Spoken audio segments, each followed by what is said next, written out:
What's up, guys? Best mustache in the game, back at it again. Blake, you can call me the hipster Highlander. And today, I'm back by popular demand to give you another deck tech. Today, we're going to be talking about a deck that I built around the mechanic Modular.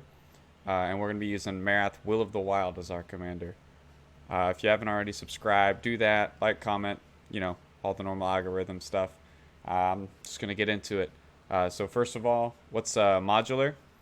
Modular is a mechanic from original Mirrodin, specifically Dark Steel. It's a mechanic that allows you to move +1 counters from one artifact creature to another. For example, we have a pretty simple card here to show it off, Arcbound Bruiser.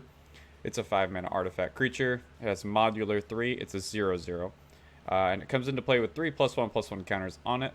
When it's put into to a graveyard, put its +1 counters on another target artifact creature. So modular is a mechanic that essentially is on overcosted creatures because the assumption is that you'll be able to take the power and toughness of that overcosted creature that you had when it died and move it onto a new artifact creature, so therefore you don't really lose that power and toughness. The main problem with modular as a mechanic is, once again, that the stats on the creatures that you play that have modular are not particularly good. And we'll kind of get into it, but there's not a lot of them that have a ton of redeeming qualities. So it's going to be a bit tricky of a kind of path to walk here. But I'm pretty committed to do this. So the reason I've kind of am using modular is because I've previously built a deck around the commander you're supposed to use for modular, which is Zabaz the Glimmerwasp, which is a 1-mana legendary artifact creature insect. It has modular 1, so it does the modular thing just for 1 counter. And it says if a modular triggered ability would put 1 or more +1 counters on a creature you control, that many +1/+1/+1 counters are put on it instead. You can pay a red to destroy an artifact you control. You can pay a white to give this flying. So I previously built this deck as the head of the commander, as seemed like a pretty fun build around. I like 1-mana commanders, even if they're not particularly very good. This one's not particularly very good. But I built this commander, I played it for a little while, and I was just pretty underwhelmed with it. It seems like it would do more than it does. The +1 counters are just when the creature dies, because that's when the modular ability would trigger. So it's kind of tricky. And then you don't really have a lot of payoff here. The red to destroy a target artifact creature you control. I mean, it's a sack out and stuff, but it's kind of whatever. And then Zabaz, you can give him flying, so if you do move all the 1/1 counters onto him, he can at least somewhat reliably get in for damage, but it's not really particularly good or reliable. The only few wins that I got out of this deck were I was able to sneak Zabaz through and get some commander lethal, but it didn't feel very good playing the deck at all. So once again, just to highlight why this deck doesn't work, or why it didn't work for me at least, is just because the payoff that's on this commander is just not great. Only giving extra +1 counters when the modular ability triggers to put counters. So just for reference, modular, the creature enters with the counters. It's not a trigger. So the modular trigger that puts counters on creatures is when the creature dies. That's a triggered ability that puts the +1 counters from that creature that died onto the new artifact creature. So this isn't just like a straight up Hardened Scales. It doesn't give everything +1 counters when they come in and die. It's just when they die. So yeah, it's just I don't know. It's not a good engine card. It's not really that good of a payoff. So I figured maybe it would be better in a deck, and then I would try a different commander. But as I kind of started building, I was trying to see if I could make like a Simic commander work or a Selesnya commander work. But as you'll see, there's a lot of modular creatures that are in red and white specifically because of Modern Horizons 1. That's kind of the archetype that they were going for. So really, the only way I could find to have enough modular creatures to even make it worth it, aka like 20-ish, was I had to play red-white. So I had to have Zabaz in the deck, but what other commander could I do? Well, I wanted to add green, because green gives you lots of other good +1/+1 counter support cards. So then I started looking at red, white, green commanders or Naya commanders. And there was a few options that I liked, but the one I decided on was Marath, Will of the Wild. And I'll kind of go over why. So Marath is a 1 red, green, and white, so 3 mana for 0/0. When it enters the battlefield with a number of 1/1 counters on it equal to the amount of mana spent to cast it, you can pay X and remove X 1/1 counters from this to do one of these 3 abilities. You either put X 1/1 counters on a target creature, it deals X damage to target creature or player, or you can make an XX green elemental creature token. So what I did like about this is it does support the system that modular enables. It allows you to, move your counters from this onto your modular creatures, which they can then move it onto your other artifact creatures. But there's also a few ways that you can make this an artifact creature, and therefore make this kind of like a pseudo walking ballista by moving all of your counters from that you've kind of gathered together on your modular creatures onto Marath. So I kind of like that synergy as well. And then it also, has a few other good things going for it. It makes more creatures, and it consistently gets bigger along with the more mana that you spend to cast it. So I like Marath, and I think it's the best fit for what I want to do here. So this is kind of a last couple disclaimers before we get into the actual deck tech is this deck I don't anticipate being very good or powerful. This is going to be like a low or medium power deck. So if you want something a little stronger, check out some of my other deck techs. Those decks are going to be quite a bit better, and they're much more fine-tuned than this deck because this is a first iteration, first version of the deck. I have not play-tested this deck outside of playing the previous deck, as I said. But this is a whole new shell, whole new deck. So this will have some trial and error, and I have a few like sideboard cards here that I have listed that we'll get into at the end that are possible adds that I kind of cut, but I could see swapping them in for other things in the deck. Okay, so those are my disclaimers out of the way. Let's get into the deck. So what I did with this deck is on Scryfall, I made some tags for everything to make this easy because there's a lot of moving parts to this deck. So my first category is +1 counters. These are cards that amplify +1 counters, have payoffs for +1 counters. These are basically here to make our modular creatures better because they kind of suck on their own. Good stuff. I have general good stuff. A few basically staple removal cards that you just kind of need for decks to work. So yeah, they're there to make sure I can interact with stuff because most of the modular creatures don't really do that very well. So I do need some interaction and removal. Maybe this isn't enough. Maybe there's ways I can work in more. But that will just come with playtesting. I at least wanted a few catch-all sort of solutions. My untagged creatures section, this is just all the modular creatures. Currently we have 20 in the deck. There's one honorary one, which we'll get into, that doesn't technically have modular, but works the same way, so it effectively is modular. So we have 20 modular creatures to work with, so that's just barely enough, I would say, to make our core strategy work, but I'm playing all the ones I can, so that's what we got. I got the ramp section. Obviously, you need ramp in every deck, so ramp's good. Got lands. Lands are lands. We have a few saucy lands and utility lands that we'll get into.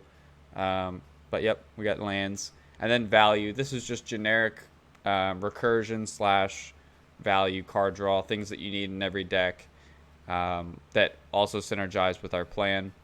So they kind of do double duty.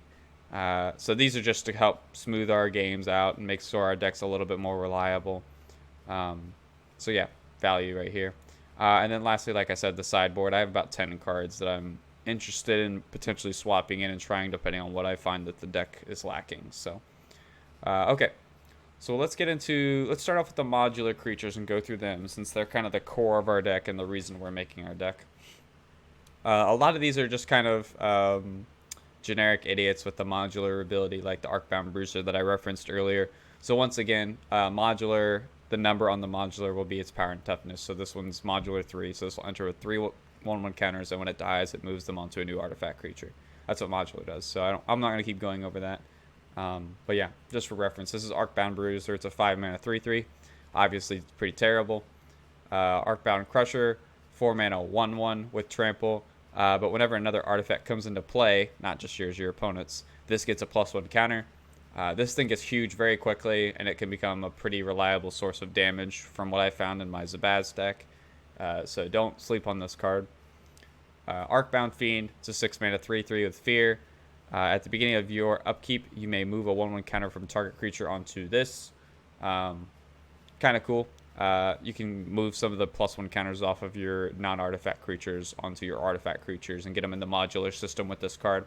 And Fear is a pretty decent form of evasion on this, so not a bad creature. Obviously overcosted, but not bad. Arcbound Hybrid, it's a 4-mana 2/2 with haste. Not great, obviously.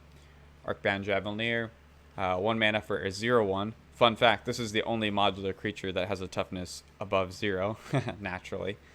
And that's because it comes in with 1 counter, so it's a 1/2. And you can tap, remove X 1/1 counters from this. It deals X damage to target attacking or blocking creature. So it doesn't die when it removes its counters, which is kind of cute. Arcbound Mouser, it's a 1-mana 1/1 with lifelink.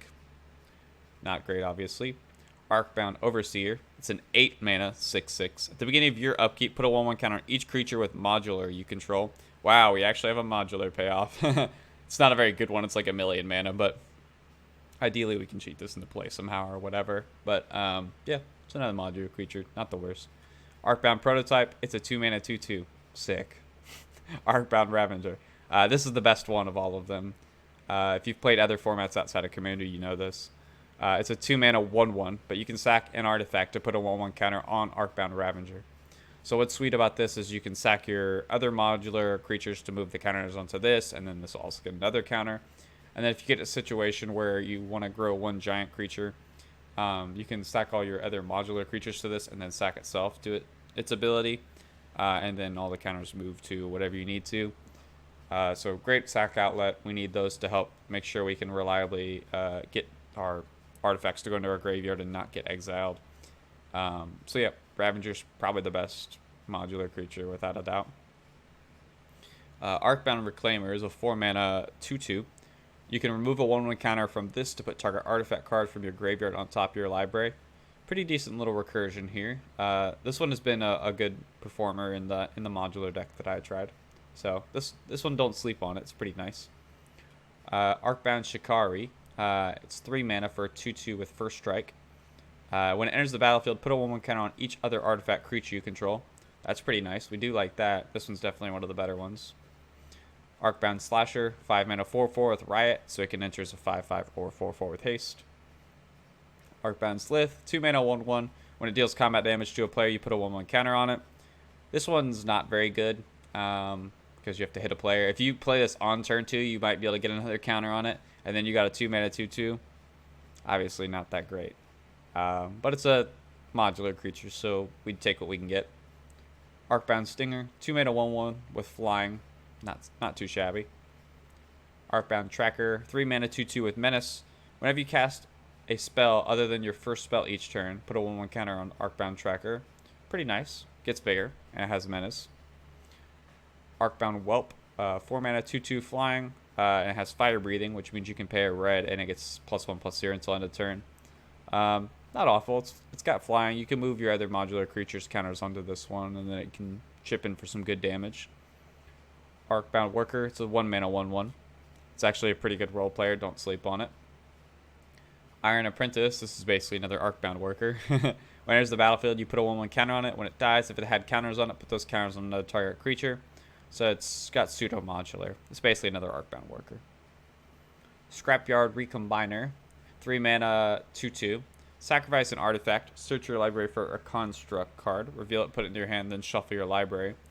This one's pretty nice. A lot of our Arcbound creatures, a lot of our modular creatures are constructs, so we definitely do like that. And we can sack any artifact. It doesn't have to be itself, so we can keep redoing this engine over and over again. So definitely one of the better modular creatures here.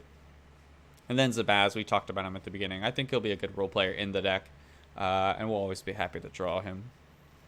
Okay, so these are the core of our deck, these modular creatures. So as you can see, there's a few good ones, but for the most part, they're just going to be kind of cogs in the machine and help facilitate our game plan of moving counters around and making and moving them onto some sort of threat, whether it's a flying creature like the Stinger, or Fear, Menace, Trample, something like that.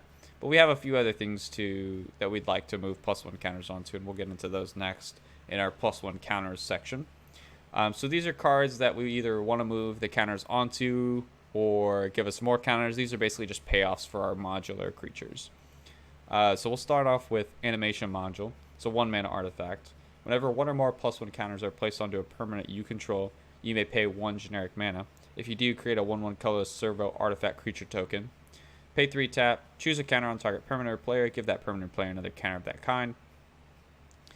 So what's nice about this card is it gives us more artifact creatures whenever we play our modular creatures or do whatever. So it gives us pretty reliable source of creatures to move counters onto. Ideally, we not move them onto just generic 1/1s, but it's an outlet. And then maybe we can feed those other servos into an Arcbound Ravager or something else, So this is a card that could potentially get cut, but it's definitely a card that I'm at least interested in trying. I do have fear of running out of artifact creatures to reliably move counters onto. I did find that would happen somewhat often in my Zabaz deck, even though I was, running 30 artifact creatures or whatever. So, yeah, I think it might be a necessary evil here, so I at least want to try it out. Another card I'm definitely interested in trying out is Bloodspore Thrynax. So it's a 4 mana 2/2. Has Devour 1, which means when it enters the battlefield, you can sack any number of creatures, and for each creature you sack, you put a 1/1 counter on this. Each other creature you control enters the battlefield with an additional X 1/1 counters on our X is Bloodspore Thrynax's, the number of +1 counters on Bloodspore Thrynax. So you can feed a couple of your random artifact creatures and modular creatures to this and move their counters onto an artifact creature. And then this thing is huge. It makes all your other creatures that you have enter huge. And then you play modular creatures and they get tons of counters and then they move their tons of counters. So you can see where this can get out of hand. This is kind of a kind of clunky engine here. 4 mana and you have to kind of go all in. You have to kind of sack several things to kind of make this thing worth doing. But the payoff seems like it's here, and it's definitely a card I at least want to try. This is kind of a card I've been looking for a home to try. So I think this is the right home for it if it's going to fit anywhere. So like I said, this card definitely may get cut, but it's definitely a card I'm interested in trying for sure. Branching Evolution. 2 and a green for an enchantment. If 1 or more +1 counters would be put onto a creature you control, twice that many +1/+1 counters are put on that creature instead.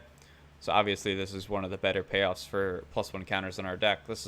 Cards like these are why I wanted to move into green. So yeah, Branching Evolution, great card for this deck. Cathar's Crusade, 3 white for an enchantment. Whenever a creature you control enters the battlefield under your control, put a 1/1 counter on each creature you control, including the creature that just entered. Obviously this can get out of hand pretty quickly. This can be a win condition for us for sure. Enchantments are pretty annoying to remove as well. If people are killing our enchantments, they're probably not killing our creatures, so that's totally fine with us. So yeah, Cathar's Crusade, great card for this deck. Conclave Mentor, green and a white for a 2/2. If 1 or more +1 counters will be put onto a creature you control, that many +1 are put onto that creature instead. Whenever this dies, you gain life equal to its power. Obviously, a second line is just kind of whatever, but this is another way to amplify our counters pretty reliably. And at 2 mana, that's a very cheap rate, so definitely a card that'll be good in this deck. We're not running very many board wipes, but Damning Verdict seemed like it would be a good fit. It's 3 white for a sorcery. Destroy all creatures with no counters on them.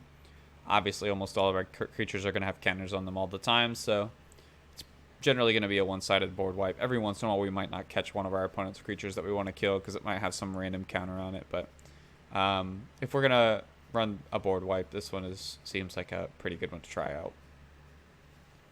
Felidar Retreat.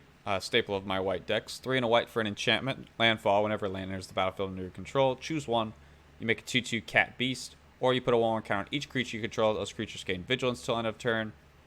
Excellent card for the same reason that Cathar's Crusade is an excellent card.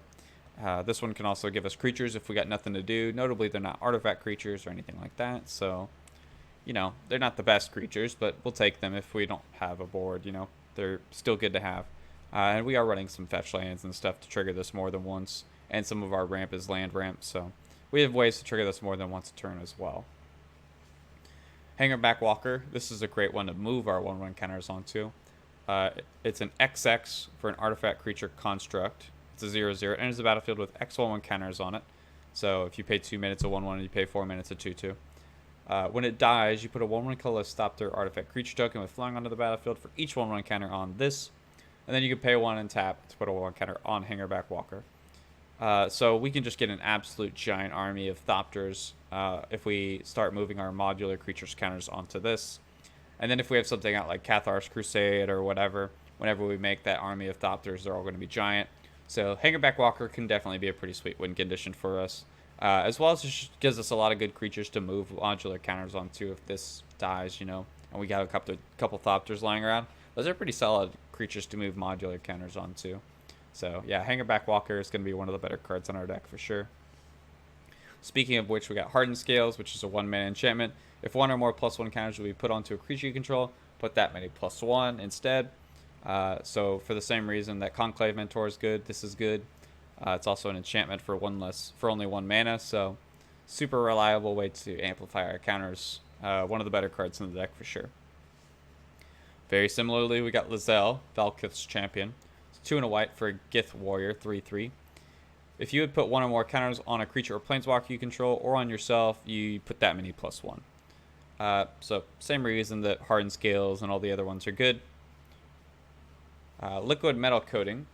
It's a 2-mana artifact. It simply says tap, target permanent becomes an artifact in addition to its other types until end of turn. So this is one of the ways that we can turn one of the creatures that we have into an artifact to move modular counters onto. Like Marath, for example, like the Bloodsport Rhinax that we talked about earlier. This can make us kind of some win conditions out of nowhere. And it's also pretty useful if your opponents are casting like Vandal Blasts or things to blow up all artifacts. You can turn one of their things into artifacts to disincentivize them from doing that. So yeah, Liquid Metal Coating I think will be a pretty nice role player in this deck. I don't typically play it in any decks really, but it seems like it'd be a perfect fit for this deck. Pier, Imaginative Rascal.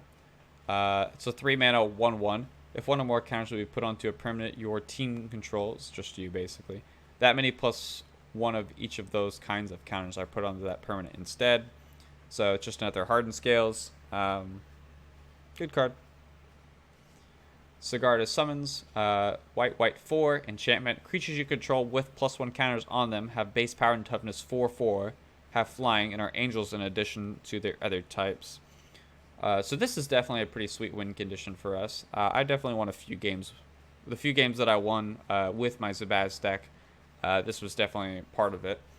This turns our modular creatures into 4/4 angels, which also are still pumped by their +1 counters. So our 5-mana 3/3 is now a 7/7 flyer. 7/7 flyer.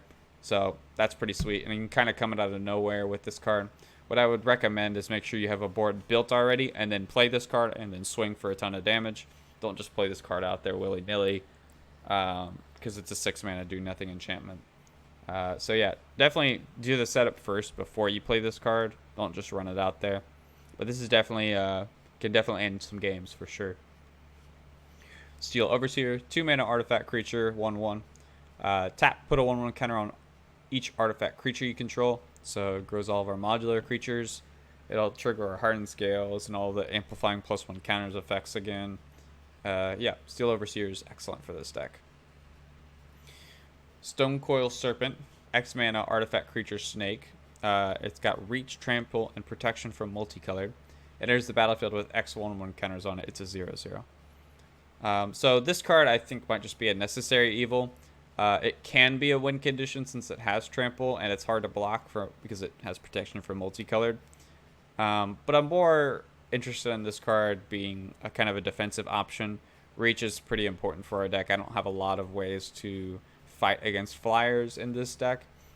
So I think that we need some protection from it. We have a handful of flyers here and there, but I definitely want something more reliable. And yeah, this can be a backup win condition, but this is a card that I could definitely see getting the axe. But I definitely I wanted to make sure I didn't get my artifact creature count too low, so I wanted to keep this one in and try it out. The Ozolith, 1-mana artifact, legendary artifact. Whenever a creature you control leaves the battlefield, if it had counters on it, put those counters on the Ozolith. At the beginning of combat on your turn, if the Ozolith have counters on it, you may move all of those counters from the Ozolith onto another target creature. So what's nice about this card is it kind of gives us the same effect that the liquid metal coating can. If I want to get the 1/1 counters off my modular creatures and move them onto a non-artifact creature, I can do that with the Ozolith. It also gives us an outlet to oftentimes my +1 counters would get stuck on a creature that doesn't have modular. So if that creature left, then those counters would kind of be gone. I wouldn't be able to move them. So this kind of gives all of our creatures pseudo modular, which is really nice and definitely something that we will need in this deck. So the Ozolith, and at the opportunity cost of a 1-mana artifact, yeah, the opportunity cost is very little here, and this is definitely something to help solidify our game plan for sure. Throne of Geth, it's a 2-mana artifact. Tap, sack an artifact, proliferate. This card's a pretty simple card, but I found it to be a great role player in the deck I had before, the Zabaz deck. And with all of our counter amplifying stuff that we have now, I think it'll play even better. So Throne of Geth, I think, is going to be a sweet card. We definitely need some sack outlets to reliably make sure we trigger our modular and not our artifacts getting exiled and stuff like that. So Throne of Geth is definitely a necessary evil, I think. Walking Ballista, this is probably our best win condition we have. It's an XX for a 0/0. Enters the battlefield with X/1/1 counters on it, so similar to the Hangback Walker. 2 mana for a 1/1, 4 mana for a 2/2. This one you can pay 4 mana and put a 1/1 counter on it. Remove a 1/1 counter from Walking Ballista. It deals 1 damage to target creature or player. This is typically known for like going infinite with other stuff, but in this deck we're just gonna try to put a ton of counters on it and just shoot people the old-fashioned way. So yeah, Walking Ballista is definitely one of our most reliable win conditions. It'll become a giant idiot. It will allow us to get a lot of removal on necessary threats, or it can just end the game by shooting people in the face for a ton of damage. So Walking Ballista, definitely one of the most important cards in the deck. A few just generically good, speaking of removal, cards that I think we need for the deck. We have Beast Within and Generous Gift, which are essentially the same card. They're 3 mana. You destroy a permanent, and its controller gets a 3/3 Beast. The 3/3s are basically irrelevant. They're just generic creatures that don't really do anything. And these are catch-all removal spells. Even though they're not the most efficient removal, we do need some interaction for who knows what. So I think that these are a necessary evil for the deck. Likewise, we have Swords to Plowshares. It's the best creature removal spell in the format. It's 1 mana, exile creature. You gain life. Its controller gains life equal to its power.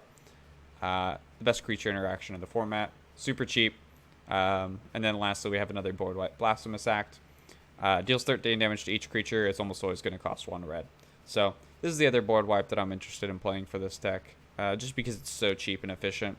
And it destroys creatures, so I can still move their 1/1 counters on stuff. And realistically, 13 damage is something that that a creature or two of mine could outgrow and live through this. So I do like that about this as well. Alright, so now let's go on to some just generic value cards for the deck. We got Esper Sentinel, which is always a staple of white decks, but it's extra good here because it's an artifact creature for 1 white mana. It's a 1/1.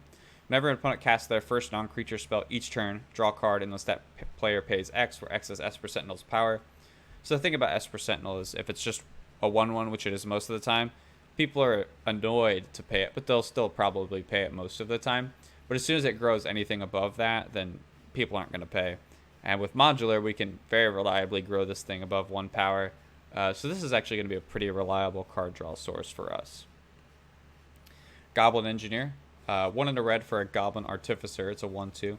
When it enters the battlefield, search your library for an artifact card, put it into your graveyard, then shuffle your library.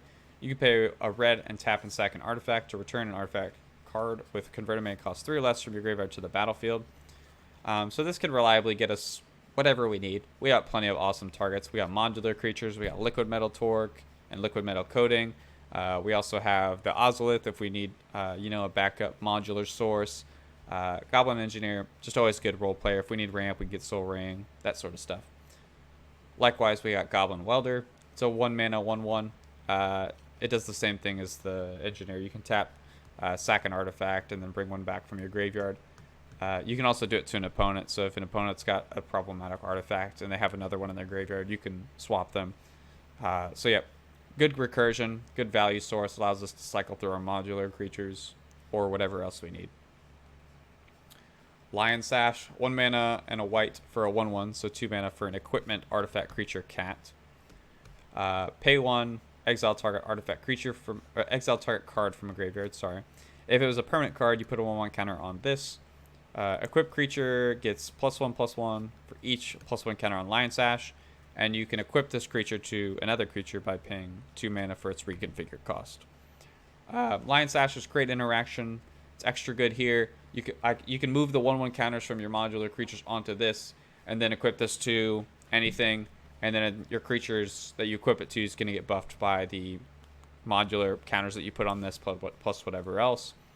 And as well, if it kind of gives you a way to kind of pseudo protect this, if you equip it to a creature and then that creature dies, it falls off and becomes a creature again. So it makes it your opponents have to have 2 creature removal spells to kill this.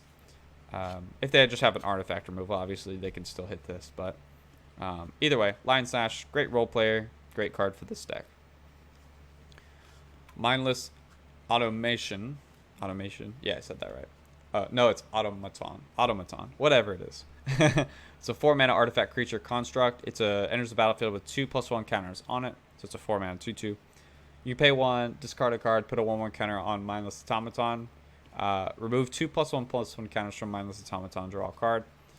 So we can draw cards with this pretty reliably by adding counters to it really consistently, whether that's with modular or whatever else, Cathar's Crusade and stuff like that. If we really need to, we can discard cards to put 1/1 counters on this, but it doesn't seem likely like we do that. But maybe we could, every once in a while, we might be able to cheat something with the Goblin Welder with combination with this or something. So it's not nothing. But yeah, Mindless Automaton will be a good draw source for us. Oswald Fiddlebender, 1 and a white for a 2/2. It's a Gnome Artificer. It has Magical Tinkering, which means you can pay 1, tap, and sack an artifact. Search your library for an artifact card with mana value equal to 1 plus the sacrifice artifact's mana value. Put it onto the battlefield, then shuffle. Activate only as a sorcery. So this will allow us to turn our modular creatures into other modular creatures.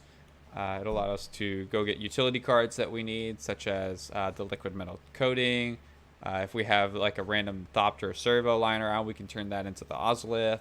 Plenty of things to be done with Oswald Fiddlebender. Great card. Great utility and role player card here. Scrap Mastery. 3 red for a sorcery. Each player exiles all artifacts from his or her graveyard, then sacks all artifacts he or she controls, then puts all the cards he or she exiled this way onto the battlefield. So it swaps your artifacts in play for the artifacts in your graveyard, which is sweet. So if you get board wiped, then you can bring all your artifacts back. Notably, if you have a few artifacts on the battlefield, you do sack the ones that you have on the battlefield, and it happens simultaneously to putting the ones from your graveyard into play. So if you had any modular creatures lying around in play, they will be able to transfer their counters onto the creatures that you put into play with this. So that's pretty cool. But yeah, this is a necessary evil. We definitely need some recursion. And this is just randomly interaction with our opponent's artifacts. So we like Scrap Mastery. And we also have Scrap Trawler. 3 mana artifact creature construct. It's a 3/2. Whenever it or another artifact creature, or another artifact, you control is put into a graveyard from the battlefield, return to your hand target artifact card in your graveyard with a lesser mana value. So as we kind of cycle through our modular creatures and sack them and all that stuff, we'll be able to bring back smaller ones from our graveyard, other utility artifacts from our graveyard. This, when it dies, it'll be able to get us back something from our graveyard. So Scrap Trawler is a really good recursion / value engine. We'll be very happy to have it. Savine's Reclamation. Wouldn't be a white deck with Blake here without having the Savine's Reclamation in it. It's a 3 mana sorcery. Return target permanent card with 3 or mana value or less from your graveyard to the battlefield. And if you cast this from your graveyard, you get 2 of them. And the flashback cost of it is 5 mana. So for all the same reasons that Scrap Trawler's good, this is excellent for us. It can also get us like lands and stuff back, which, like I said, we have fetch lands and stuff like that in our decks. So Savine's Reclamation, just a staple of white decks. I don't really need much excuse to play this card, obviously. And then lastly in this section we have Teshar, Ancestors Apostle. It's 3 and a white for a bird cleric, 2/2 flyer. Whenever you cast a historic spell, which is an artifact, legendary, or saga, You can return a creature with mana value 3 or less from your graveyard to the battlefield.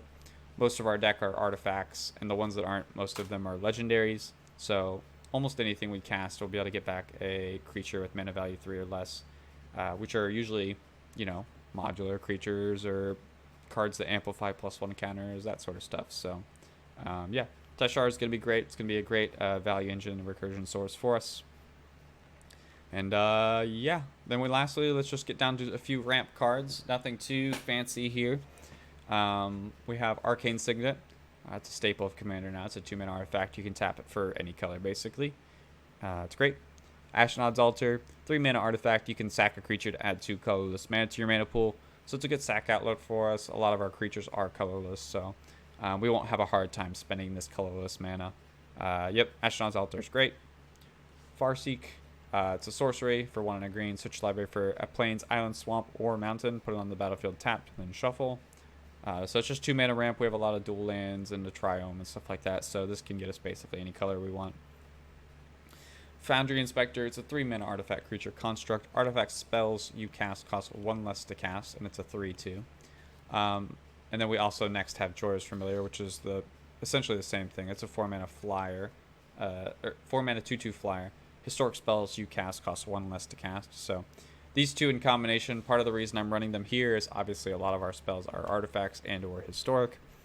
And they are artifact creatures, so they can randomly hold +1 counters in an emergency. Joyous Familiar definitely is a better source for those counters over the Foundry Inspector, since it has flying. But, these are both ramp cards. Generally, they will get us at least 1 mana discount per turn, if not 2. And they can randomly, once again, hold counters and stuff. Liquid Metal Torque, it's a 2-mana artifact, taps for a colorless, or you can tap target non-land permanent, becomes an artifact in addition to its other types until end of turn. So just like Liquid Metal Coating, this can help turn our creatures into artifacts if we need something to move modular counters onto, which is sweet. And this one's even better because it's just randomly a mana rock too, so acts as ramp as well. Next we got Nature's Lore and 3 Visits. They're essentially the same card. 1 and a green for a sorcery. Search your library for a force card, put it onto the battlefield, then shuffle. Notably, the force does not enter tapped, so you can use it immediately. And once again, we have dual lands and shock lands and triomes, so this can get us any colors that we need to. So yeah, 3 Visits and Nature's Lore. Just staples of any green deck, just about. As long as you have any sort of payoff for lands entering the battlefield, which you're in green, you probably do. Then we have Ornithopter Paradise next. It's a 2-mana 0/2 flyer. Artifact creature, Thopter. You can tap it to add 1 mana of any color to your mana pool.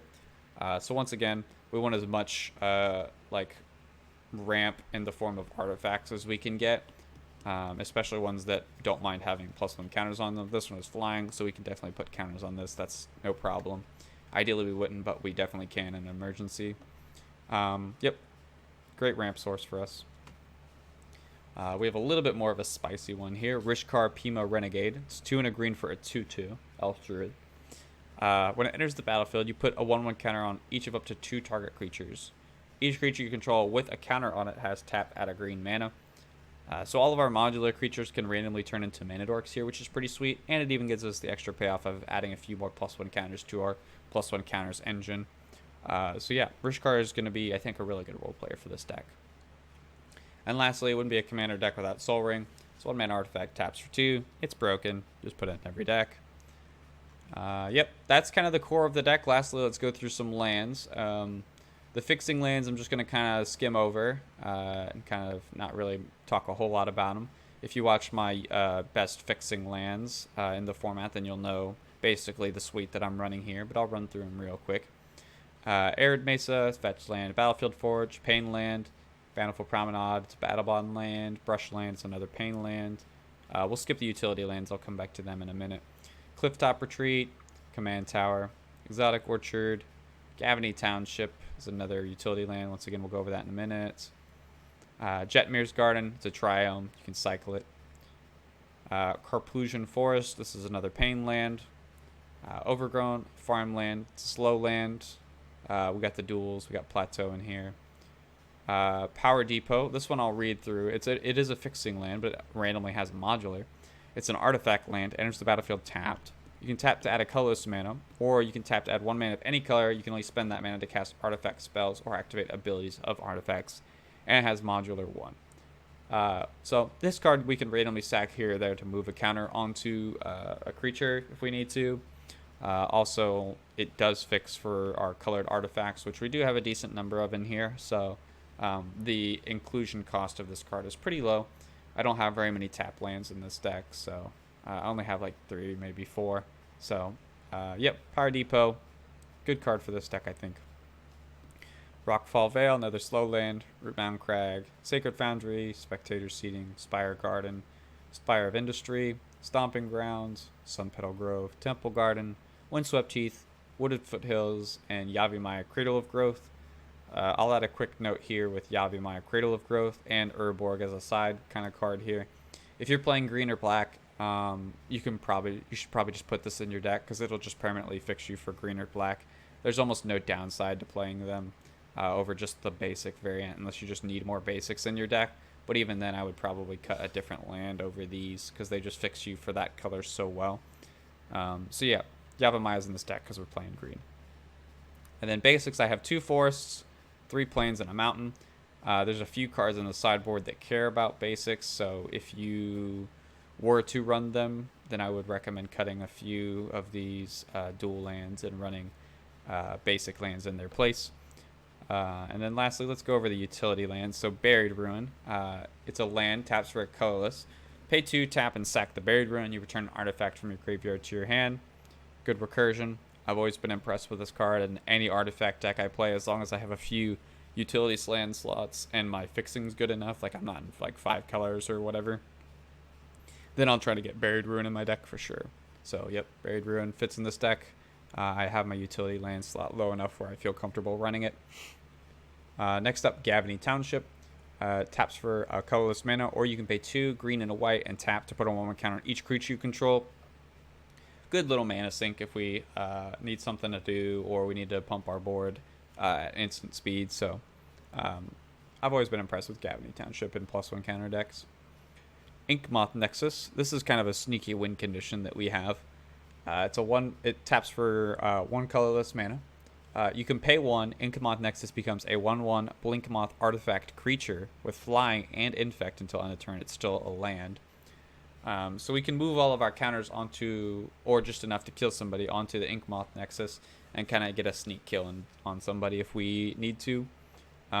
So pretty nice. It has another variant of Blinkmoth Nexus, which is essentially the same card without infect. But it's not as good. I didn't feel like I needed it as far as how many utility land slots I have taken up, and the ones that I have are all colorless generating basically. So I didn't really feel comfortable running another one, and even if I did, it definitely can't reliably kill people like Inkmoth can. So yeah, I didn't really want to run Blinkmoth, the other variant, but this one's definitely a sneaky win condition that we have. Inventor's Fair. It's a legendary land. At the beginning of your upkeep, if you control 3 or more artifacts, you gain a life. We basically always will. Tap, add a colorless mana to your mana pool. Pay 4, tap, and sack this land. Search your library for an artifact card. Reveal it, put it in your hand, then shuffle. You can only activate this if you have 3 or more artifacts. Good card. Good, reliable card. Will gain us some random life here or there. And if we need a tutor for something important, we can. So once again, same thing for Buried Ruin. If I'm playing an artifact deck and I have some room for utility lands, this is one of the first ones I put in. It's always just been a great role player for me. Then lastly, I think this is the last one. Yeah. Last utility land we got in here is Karn's Bastion. Taps for a colorless mana, or you can pay 4, tap, and proliferate. Basically the same thing as Gavin Township, except, just another version of it. Don't have to pay colored mana for this one. This one, if I was going to cut a utility land, this would be the first one to go. But I only have like 4 or 5. I can't remember how many I said, but I definitely am not worried about having too many utility lands in this deck. Usually with 3-color decks, as long as I have a decent number of dual lands, I feel comfortable running like 5 utility lands, maybe 6. In this deck, I could realistically run 6 because my fixing is really good. This is what I consider like an optimal mana base. Generally with decks like this, especially when you're getting started with them, obviously don't go out buying like taigas and plateaus and all that stuff. just playtest the deck with the cards that you have. Maybe you don't have all the pain lands or all the buddy lands. Maybe you have to run a few more basics, but that's fine. Use that to your advantage. Play some of the cards that I have in the sideboard if that's what you're doing.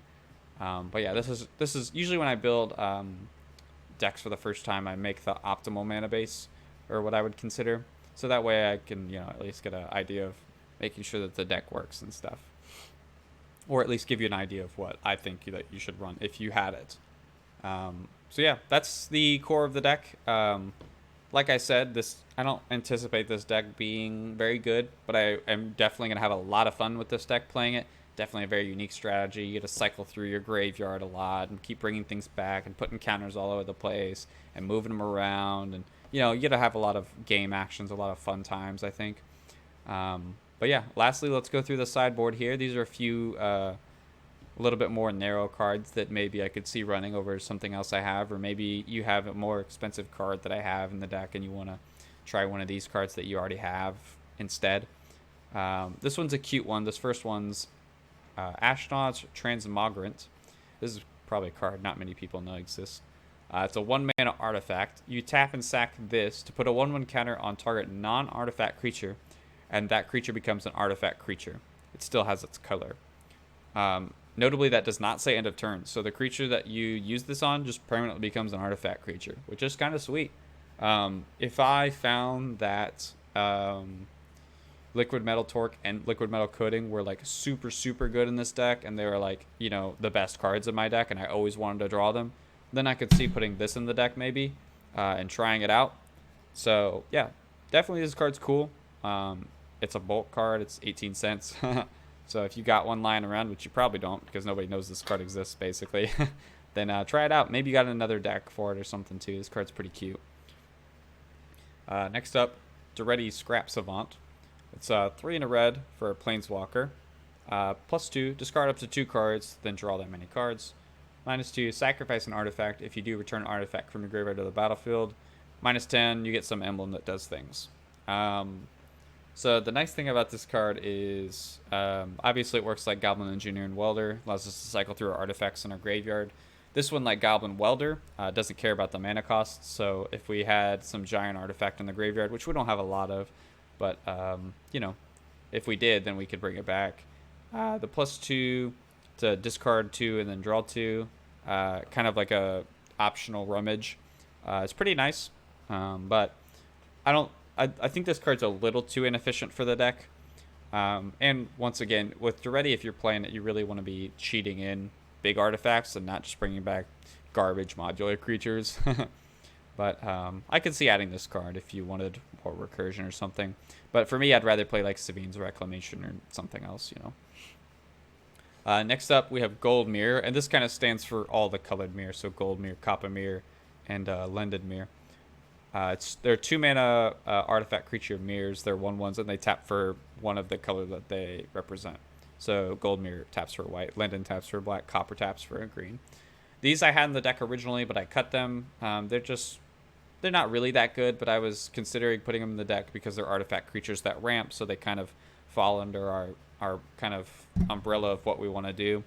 But the reason these kind of got cut is because I want to make sure most of my ramp is reliable, and the ramp that isn't super reliable, like this, then I don't really want to move counters onto them unless they can actually be threats, like my Ornithopter Paradise or my Joyous Familiar or something like that, So I could see adding these. There's probably a build for this deck where you just go all in on artifacts, and like basically every card in your deck's an artifact. But that's not exactly what I'm doing here. I'm trying to keep my artifact creature count up as high as I can, but I felt comfortable with not having these. Next up, we have a couple creatures here. Good Fortune Unicorn, Grumgully, and Renata Call to the Hunt. These all basically make creatures enter with extra 1/1 counters. So we'll use Good Fortune Unicorn as an example. It's 1 green and a white for a 2/2. Whenever another creature enters the battlefield under your control, put a 1/1 counter on that creature. Grumgully does the same thing for non-humans. And then Renata gets her power bigger, equal to your devotion to green, and just does it for every creature, but it's 4 mana. So with these cards, I'm probably interested in adding like 1, maybe 2 of these. The first one I would add is Good Fortune Unicorn. because I do have a few humans, so there's a few things that Grumgully wouldn't put counters on, which is kind of annoying. So Good Fortune Unicorn would be the first one I would add, then Grumgully, then Renata. So if I find that I need these cards, basically what I'm saying is that's kind of the order sequencing I would add them. I'll probably end up adding Good Fortune Unicorn in based on the few cards that I kind of mentioned I wanted to test first. One of them, at least, will probably end up getting cut for this. But I wanted to test those other cards out first. And if you try this deck out and you find that, Good Fortune Unicorn is playing well with your deck, then consider adding Grumgully and Renata maybe. But yeah, they just barely got the axe. They were some of the last cards to get cut because they aren't artifact creatures, basically. And that their mana cost, it was kind of, not I wasn't feeling it. I think I might have enough of this effect already, but if I don't, I would start with Good Fortune and then Grumgully. Next up, so what I've been kind of alluding to with increasing your basic count, I think Kodama of the West Tree is an excellent card that you can put into this deck. So it's 2 and a green for a legendary creature spirit. It's a 3/3. It has reach. Modified creatures you control have trample, which means your creatures with 1/1 counters on them get trample, which is what we care about. And then also, whenever a modified creature you control deals combat damage to a player, search your library for a basic land, put it on the battlefield tapped, and then shuffle. So every time your modular creatures or your random idiots get in, you just get a ramp. And it helps get them in there because it gives them trample. Kodama of the West Tree, definitely one of the best cards from the new Neon Dynasty Kawigama, in my opinion. And I definitely really want to run it in this deck, especially if I find that I increase my basic count a bit. But yeah, it's pretty easy. With the number of basics I have in the deck right now, 6, it's kind of not worth running. But as soon as you get close to 10, this card's definitely worth running. You'll run yourself out of basics really fast, but that's a good problem to have. But yeah, Kodama of the West Tree, super excellent card. It'll probably end up making it into most decks if other people build this deck. And it'll probably end up in my deck too, because I adore this card. Mycosynth Lattice. It's a 6 mana artifact. All permanents are artifacts. All permanents that aren't on the battlefield are colorless spells. Players can spend mana as their mana of any color. So it basically just makes everything artifacts. Normally when you play this card, you try to lock out your opponents with like Stony Silence or Karn or something like that, where it says they can't activate their artifacts, and then, they can't use their lands anymore because their lands are also artifacts. But obviously we're not looking to do that. The main thing we have interesting here is that this would just allow us to move our 1/1 counters onto anything from our modular creatures. But 6 mana is just so inefficient for that effect. As you've seen, we have 2 other effects already in the deck that are 2 mana to do that. And then we have one other one in the sideboard that I would run before this, the Ashnod's Transmogrant. But it's definitely an interesting card. I definitely could see it, but I don't think it's necessary. We try to run as many artifact creatures as we can, so that way we don't have to use this effect anyway. But, yeah, it's definitely a card that I considered at least. Mirror Retriever, 2 mana artifact creature Mirror. It's a 1/1. When it dies, you return an artifact from your graveyard to your hand. Just really good recursion. If we needed more, value sort of stuff, then I could see a Mirror Retriever coming in. That would probably be one of the first ones I would add. But as it stands right now, I don't think that's necessary. And it's not a card we want to move counters onto, so I don't really feel bad about cutting this as an artifact creature. This is definitely a creature we want to die, not stay around with counters on it. And then lastly, Tempered Steel. It's 1 white for an enchantment. Artifact creatures you control get +2/+2. I really like this card, but the problem with this card is it doesn't pump all of our creatures. It's not a big enough anthem to make it worth running over just another +1 counters card, because we would just get probably more than 1 +1 counter out of doing that effect anyway, since we have so many things that amplify our counters. So yeah, I just don't think Tempered Steel makes the cut here. And I cut it from the original deck that I made too, my Zabaz deck. Now, once again, if you did the Oops All Artifacts version of this deck, kind of like I was mentioning earlier, then I could see Tempered Steel making that deck. But with the way I have the deck built now, I ended up cutting it fairly quickly. So yeah, this is my Marath Modular deck. Tell me what you think. Tell me if you think I missed anything. Like I said, this is kind of the first version of the deck, so there'll probably end up being a lot of changes to this deck. But I left a few of them here for your consideration as well. There's a lot more of them that I ended up cutting, but I just left a few of them here. I didn't want to overload the sideboard to give you a million options and be confused by it, you know. So I tried to keep things pretty simple here. This deck definitely has a lot of moving parts, and it's going to be probably a little clunky and not win a ton. But you're going to take a lot of game actions and have a lot of fun. And you're definitely going to catch people by surprise with this deck. So yeah, that's my Naya Modular deck. Appreciate y'all sticking with me. I'm planning on having another deck tech coming up Tuesday. I'm deciding if I want it to be another deck that I have or a deck that I'm building. Let me know what you think, if you'd rather see one or the other. This is kind of an example of a deck that I'm building. If you like my other deck techs, my previous ones, those are all decks that I've built and played a ton of already. So if you prefer those, then I'll, you know, stray towards that route. But yeah, hope y'all have a great day. Love y'all. Thanks for tuning in with me. Take care of yourselves. Like, comment, sub, do all the algorithm stuff. Peace.